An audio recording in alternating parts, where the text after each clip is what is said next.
할렐루야. 오늘도 새날을 주신 하나님을 찬양합니다.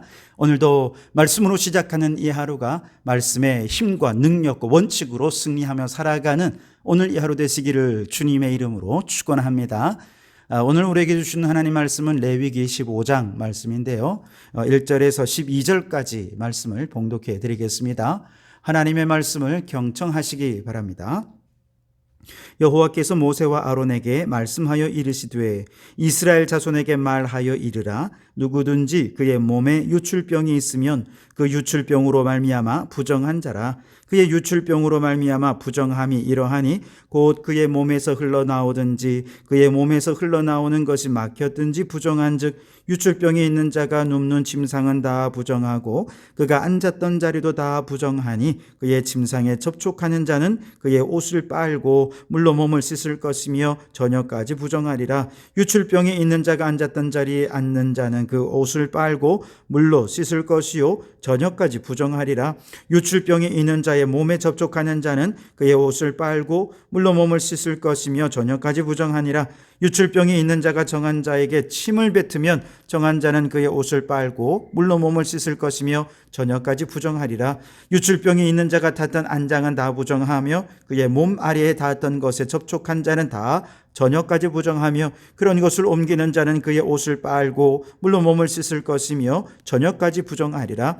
유출병이 있는 자가 물로 그의 손을 씻지 아니하고 아무든지 만지면 그 자는 그의 옷을 빨고 물로 몸을 씻을 것이며 저녁까지 부정하리라. 유출병이 있는 자가 만진 질그릇은 깨뜨리고 나무 그릇은 다 물로 씻을지니라. 아멘. 오늘도 이 말씀을 통해 우리에게 주시는 하나님의 음성을 듣게 되길 바랍니다. 레위기 11장은 식생활의 거룩함, 레위기 12장은 출산 과정의 거룩함, 그리고 레위기 13장, 14장은 악성 피부병에서 벗어나 거룩함을 회복하는 말씀을 다루고 있다면 이제 오늘 레위기 15장의 말씀은 성생활에 있어서의 거룩함에 대해 다루고 있습니다.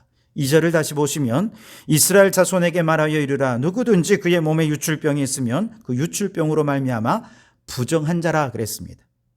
여러분, 유출병이란 말은요, 히브리어로 조브라고 하는 단어를 쓰는데 이건 흐른다, 흘러내린다 이런 뜻이 있습니다. 남성이나 여성의 성기에서 흘러내리는 고름 혹은 남성의 정액 혹은 여성의 피, 이 모든 것을 다 조브라고 얘기하는 거예요. 오늘 본문 4절에서 12절 말씀에 보면 유출병은 특별히 남성의 성기에서 고름이 흘러내리는 질병을 말하는 거예요. 이것은 아마도 남성의 성병을 의미하는 것입니다. 이러한 성병 중에도 문란한 성생활이나 비정상적인 성생활로 인해 발생하는 성병을 말하는 것입니다. 어떤 학자는 이것을 인질이라고도 하고 또 매독이라고도 합니다. 그것이 무엇이든 간에 남성의 성기에서 발생하는 이 병은 본인에게도 고통을 주지만 아내에게까지 감염이 되어서 고통을 당하게 하고 나아가서 이 질병을 가진 중에 아기를 가지기라도 한다면 후손에게까지 치명적인 영향을 끼쳐서 때로는 두뇌가 없는 아이를 낳기도 하고요. 심각한 장애를 가진 아이를 낳게 되는 정말 무서운 질병이라 할 수 있습니다. 이처럼 남성의 유출에 대해 말씀하시는 분명한 목적이 있죠. 그것은 바로 남성들의 문란한 성생활에 대해 엄격하게 경고하고 있는 것입니다. 이런 문란한 성행위는 하나님께서 바라시는 거룩한 생활과는 너무나 거리가 멀기 때문에 이런 자들에 대해 공동체가 철저하게 다스리도록 이 규례를 말씀해 주신 것입니다. 유출병은 그 자체가 전염병을 옮기는 병균이죠. 그래서 주변을 온통 부정하게 만들 수 있습니다. 말씀드린 대로 4절에서 12절까지 말씀을 다시 보시면 우선 그가 누운 침상이 다 부정합니다. 앉았던 자리도 부정하게 되고요. 뿐만 아니라 그 부정하게 된 침상에 접촉하거나 그 부정한 사람이 앉았던 자리에 다시 앉는 사람 혹은 부정한 사람이 침을 뱉어서 그 침이 묻었다면 그리고 그가 탔던 안장까지도 심지어 그가 사용한 그릇까지도 다 부정하기 때문에 간접적으로라도 접촉하여서 부정하게 된 사람은 반드시 첫 번째 물로 씻어야 되고요. 옷은 빨아야 되고요. 질그릇은 깨뜨리고 나무 그릇은 물로 씻어야 한다. 그렇게 말씀하고 있습니다. 그만큼 남성의 유출은 그를 접촉한 모든 사람과 사물들을 다 부정하게 만드는 악한 영향력이 있다는 것이죠. 그래서 하나님께서는 이런 유출병 환자는 철저히 접촉을 금해라 말씀하신 것입니다. 이것은 단지 성적 문란 행위 그 자체만의 문제가 아니라 그들의 행위를 옹호하기 위해 그들은 사실 나름의 논리와 철학을 자꾸 만들어 내려 하지 않겠습니까? 일종의 핑계죠. 그렇기 때문에 성적으로 문란한 사람들과 만나고 접촉하고 대화하다 보면 나도 모르는 사이에 그들의 생각에 호기심을 갖게 됩니다. 그리고 점점 성적으로 문란하고 타락한 생활에 빠져들 수도 있고요. 그렇게까지 하지 않는다고 하더라도 적어도 그들을 동조하거나 방임하는 입장에 서서 이 땅의 문화 자체를 타락한 문화, 문란한 문화로 변질시켜 버릴 수 있기 때문에 그들을 접촉해서는 안 된다라고 말하고 있는 것입니다. 오늘 본문에서 침상이라는 단어는요, 미슈카브라고 하는 단어를 사용하는데 본문에서 6차례나 반복해서 등장하고 있습니다. 그런데 재미있는 것은요, 침상은 미슈카브인데 이걸 미시칸이라고 하면 성소라는 뜻을 갖게 됩니다. 히브리어로 보면 딱 한자만 다르고 나머지 다 똑같아요. 히브리적인 언어 유희인데요. 이걸 통해서 매우 지금 중요한 메시지를 전해주고 있는 것입니다. 그건 뭐냐? 바로 사람이 눕는 침상과 하나님의 집이 직결되어 있다는 얘기입니다. 사람의 침상이 정결해야 하나님께서는 성소에서 편히 쉴 수 있어요. 그리고 더 나아가서 사람의 침실이 거룩하고 정결해야 성소를 중심으로 한 모든 이스라엘 공동체 전체가 정결하고 건강한 공동체를 유지할 수 있다는 겁니다. 반대로 그 사람의 침상이 죄악된 욕구로 인해 더럽혀지면 이것은 곧 하나님이 거하시는 성소를 더럽히는 것과 마찬가지고 그 침상의 더럽힘이 온 이스라엘 공동체 전체를 문란하고 더럽히게 만든다는 것이죠. 남성의 성생활이 문란한 것은 영적으로 보면 하나님의 성소를 더럽히는 것이 되고 그 한 사람의 더럽힘이 온 공동체의 문란한 문화를 가져올 수 있다는 것입니다. 그런데 만일 거룩한 백성들이 타락한 성생활을 하는 사람과 접촉해서 그 영혼이 부정해지면 그것은 곧 하나님의 성소에 대하여 죄를 범하게 되는 것이죠. 하나님께서는요, 이방 종교를 철저하게 경계하고 우상 숭배를 굉장히 싫어하지 않으셨습니까? 왜 그랬을까요? 그들의 신을 섬기는 행위, 우상 숭배의 행위가 모두가 다 절제되지 않는 정말 유욕만을 충족시키기 위한 문란한 성행위에 불과했기 때문에 그렇습니다. 구약의 바알 신앙이 그러지 않았습니까? 신약의 니골라당이 그를 따랐습니다. 그리스 신전에 있는 매춘부들은 모두가 다 이와 같은 신전의 창기들이었습니다. 하나님을 모르는 이방인들은요, 세격을 쫓는 것이 자연스럽고 당연한 생활 방식이고 그들의 문화고 종교였습니다. 그래서 출애굽한 이스라엘 백성들이 가나안에 들어가기 전부터 하나님께서 신신당부하신 것이 무엇입니까? 가나안 사람 다 쫓아내라는 것입니다. 남기지 말라는 것입니다. 왜요? 이방 종교로부터 타락하고 문란한 죄악된 문화에 물들지 않도록 하기 위해서였습니다. 오늘도 마찬가지입니다. 여러분 주변에 혹시 성적으로 문란한 사람이 있다면 가까이 하지 마십시오. 우리는 다 연약해서 하나님께서 이거 옳다 선하다라고 하신 것은 아무리 가르치고 교육해도 잘 따르질 않아요. 반면에 악한 것은요, 너무 쉽게 휩쓸려 갑니다. 특별히 성적인 문제에 있어서는 절대 나는 그들처럼 살지 않을 거야. 아무리 다짐하고 결심해도 나도 모르는 사이에 그들을 따라 타락한 성문화에 물들 수 있는 정말 연약한 존재거든요. 그래서 이것을 피하고 거룩하게 살아가는 가장 좋은 방법은 그들과 접촉을 피하는 것입니다. 거룩하고 성결한 성생활을 영위해 가는 것, 이것이 우리 주님께서 우리에게 원하시는 일이라는 것이죠. 자, 19절 말씀에는 이제 여인의 유출에 관한 이야기입니다. 어떤 여인이 유출을 하되 그의 몸에 그의 유출이 피이면 1일 동안 불결하니 그를 만지는 자마다 저녁까지 부정할 것이요 그랬습니다. 자, 여러분, 이 여인의 피해 유출은 무엇을 의미하는 것입니까? 월경을 의미하는 것입니다. 남성의 부정한 유출과는 전혀 차원이 다릅니다.